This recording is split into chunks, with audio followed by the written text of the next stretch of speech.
your identity is engulfed in placing too much emphasis on your value because of your money. Like, people associate a lot of their worth with money. Yeah. And that's like like every single avatar that approaches me because they somehow, deep down, they don't feel as valuable as they know they should. That is truly why they come to me. Interesting, right? Like, it's like they think the surface level issue is the money, right? And they think that by learning the stock market, they're going to live this great life. But in the journey of figuring out that it's so easy to make money in the markets, it's like you're taking them and you're putting them on this fucking pedestal. And once they're on this pedestal and they have, let's say, a $10,000 a week, they're like, oh no, this can't be right. This was not what I was taught. I wasn't taught that it's this easy to be, wealthy and this easy to make money. Then you start self-sabotaging. So it's kind of like the value internally, the intrinsic value is, you know what I mean? Yeah. And because that intrinsic value isn't there, then the natural go-to is to self-sabotage. And that's why people lose in the markets. And that's exactly what the coaching program is. That's beautiful, man.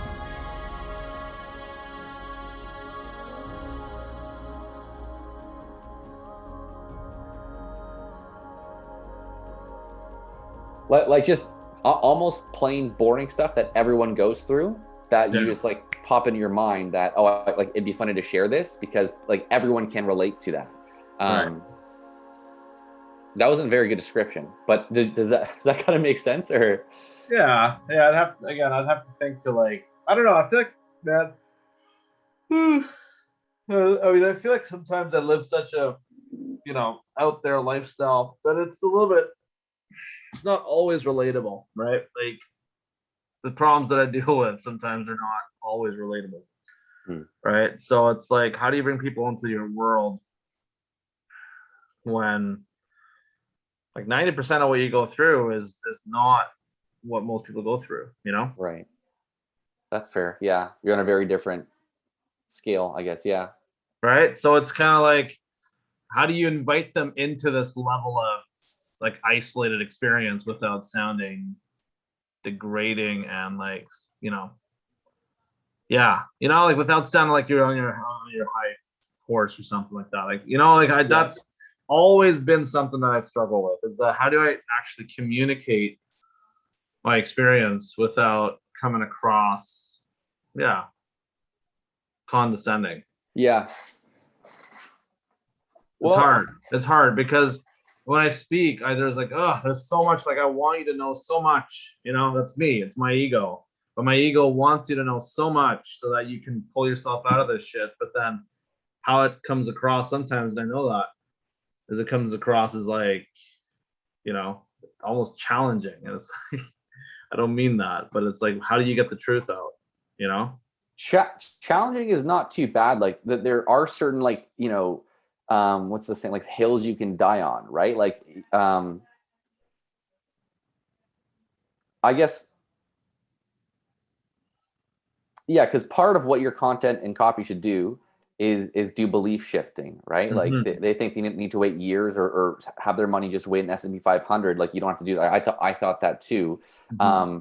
But like what's one of the main philosophies you have with your students or your traders? That is like it's a core principle that almost gets repeated every coaching session, or is like subliminals or something, like in what you say to them. Identity. It's that your identity is engulfed in placing too much emphasis on your value because of your money. Like, people associate a lot of their worth with money. Yeah. And that's like like every single avatar that approaches me because they deep down, they don't feel as valuable as they know they should. That is truly why they come to me. Interesting, right? Like, it's like they think the surface level issue is the money, right? And they think that by learning the stock market, they're going to go and live this great life. But in the journey of figuring out that it's so easy to make money in the markets, it's like you're taking them and you're putting them on this fucking pedestal. And once they're on this pedestal and they have a, let's say a $10,000 week, they're like, oh no, this can't be right. This was not what I was taught. I wasn't taught that it's this easy to be, wealthy and this easy to make money. Then you start self-sabotaging. So it's kind of like the value internally, the intrinsic value isn't there. You know what I mean? Yeah. And because that intrinsic value isn't there, then the natural go-to is to self-sabotage. And that's why people lose in the markets. And that's exactly what the coaching program comes in. That's beautiful, man. Right? That's such a beautiful transformation. Yeah. And so getting people to understand that's the most challenging thing, that, this financial freedom piece is not about pressing at this time and selling at that time. It's about being conscious to the fact that, okay, you're valuable without money. So understand that your identity of who you truly are, the pure, beautiful soul, the individual, does not need to change. Like, your identity of self doesn't change just because you have more money. It's just, you are already beautiful, you're already complete, and we're going to teach you how to become wealthy so you can start doing good things in the world. Right?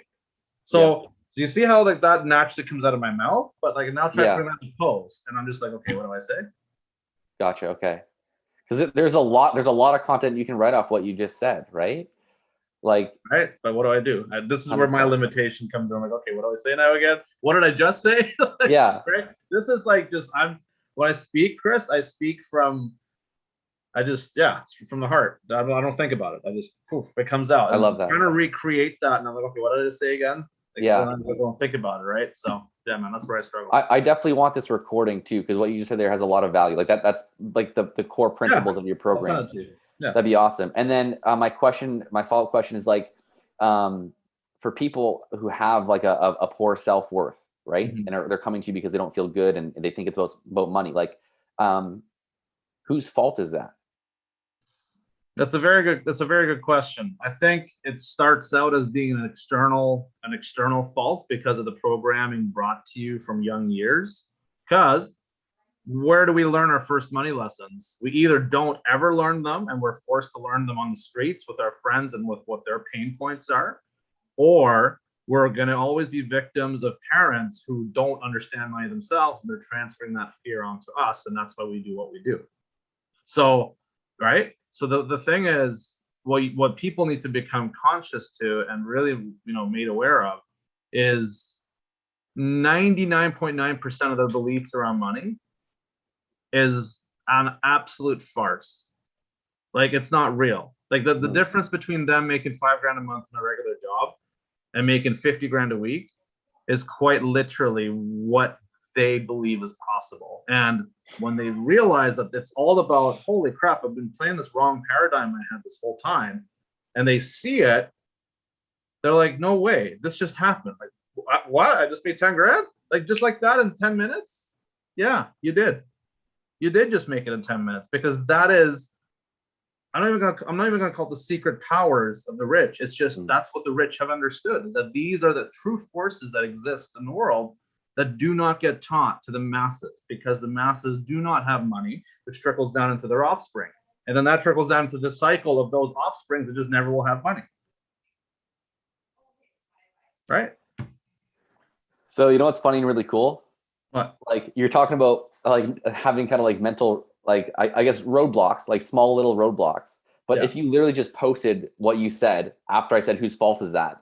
That would be such a beautiful post, right? Because it's so true and it's so polarizing too, right? So one of the hills that you'll die on then is talking to people don't take money from your parents, right? Mm-hmm. If you're not where you want to be financially, stop listening to people who aren't where you want to be, right? Mm-hmm. You think it's about not knowing how to trade, pick the right stock, or invest in the right company. That's bullshit. That's total bullshit. If you really knew that, didn't you know that last year? Why hasn't your life changed so much, right? It's got nothing to do with that. Just and then there's so much to riff on from there. So I quite literally had that. The other day I was talking to a gentleman I was asking him, I asked him literally, why do the rich keep getting rich? What is that reason? And his response, well, they have money, so it's easier to make money off of money. And I said to him, well, and this gentleman was a bit of a higher middle class, right? So he's already had some money to his name, like he's invested. And I'm like, well, you got all this money, so how come you're not making a ton more this year? Like, where's the disconnect? When I asked him that, he's like, huh, I never thought of it that way. So yeah. So what is the innate difference between you and somebody else who technically has more money? The only difference is the amount of capital. So why do they multiply it 100, 200, 300x year on year? And why are you doing it at 10%? It's another great post. Right? So it's just like, so what I'm saying is, but this is the conversations I have with people. And then this is what happens. Like when I, like, you know, Chris, when I go to like a social gathering and the people start realizing, oh, this is Eisa and this is what he does. And this, it opens up conversation and my truth truly comes out. It's just like people walk away saying, can we keep in touch? Like that, it just becomes a thing that they want to attach themselves to this train that is talking like this, right? I just can't seem to be able to get this out authentically. And it's, dude, it's not even about getting posts out so I can go and get a bunch of clients. Man, I've lived in the trenches. Like I am the kid of the streets. I am that kid, right? Who would who'd be a little shit going, you know, bike riding and all that stuff. You know what I mean? Yeah. So I'm from the makeup of that. Yeah. Right. Immigrant family in Sweden, like refugee. My dad was a refugee. Yeah. Right. And then my mom and I came afterwards. Like brunt of like the, you know here about the Bronx in New York, like that. Yeah. That's like where my upbringing is. And the only blessing, the beautiful blessing I have in that story is that I was blessed with parents who let me go after which in itself, in that state, is a state of wealth. Yeah. Is a state of faith, is a state of absolute eternity, power, not scarcity and fear. Wow. Right? And the worst sort of circumstance. Yeah. That's the wealth. You can talk to multi-millionaires today who don't think like that. Right? So it's powerful. Maybe what you need to do with me is interview me and you'll get like post ideas, because I can talk for hours about this stuff and it changes people's minds. It really does. I believe it, man. I would like to do that. Like just from 2 questions, I got like a boatload of stuff that we can touch on. It's really powerful stuff. And I think we could definitely do that. And then also to, you know, save time for you as well. I'm sure you've got a lot of stuff in your coaching sessions or videos already created. So that'll be helpful. I'd love to give you access to it. You can go through it and do whatever you want. And see what you can pick out from there. Because the coaching calls alone, I think you go through the log of my coaching calls and just, I don't know. I haven't come across a single person who's not blown by it. Yeah. Blown away by it. That's the proper way to do it. Dude, well, I believe it, man. After this like short conversation, I